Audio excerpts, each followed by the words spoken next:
বৈধ পথে রেমিটেন্স পাঠাতে সরব মালয়েশিয়া প্রবাসীরা। বিস্তারিত জানতে ভিডিওটির শেষ পর্যন্ত দেখুন। বৈধ পথে রেমিটেন্স পাঠাতে সরব মালয়েশিয়া প্রবাসীরা।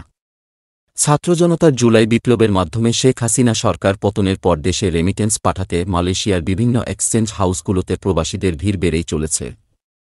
মালয়েশিয়া প্রবাসীদের দৃঢ়প্রত্যয়ে নতুন সরকারের অধীনে দেশের অর্থনীতি শক্তিশালীকরণের লক্ষ্যে বাড়ছে রেমিটেন্স প্রবাহ।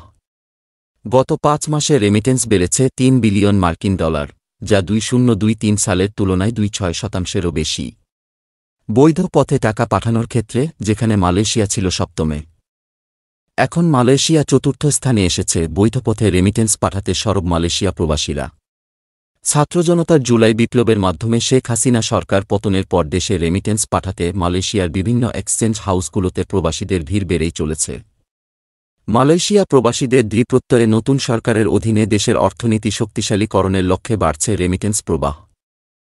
গত ৫ মাসে রেমিটেন্স বেড়েছে $৩ বিলিয়ন, যা 2023 সালের তুলনায় 2.6%-এরও বেশি। বৈধ পথে টাকা পাঠানোর ক্ষেত্রে যেখানে মালয়েশিয়া ছিল সপ্তমে, এখন মালয়েশিয়া চতুর্থ স্থানে এসেছে। বিশ্লেষকরা বলছেন, ভারত বিদেশ থেকে তাদের দেশের নাগরিকের পাঠানো রেমিটেন্সকে বলছে প্রবাসী ভারতীয় কর্তৃক সরাসরি বিদেশি বিনিয়োগ, যার পরিমাণ ভারতে সরাসরি বিদেশি বিনিয়োগের থেকে অনেক বেশি। বাংলাদেশে গত বছর এফডিআই এসেছে $1.468 মিলিয়ন, আর রেমিটেন্স এসেছে $2.7 বিলিয়ন।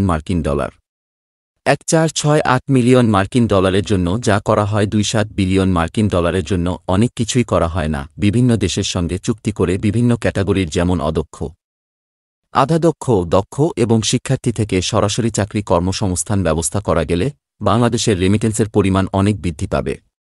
সেদিকে অনেক ঘাটতি আছে।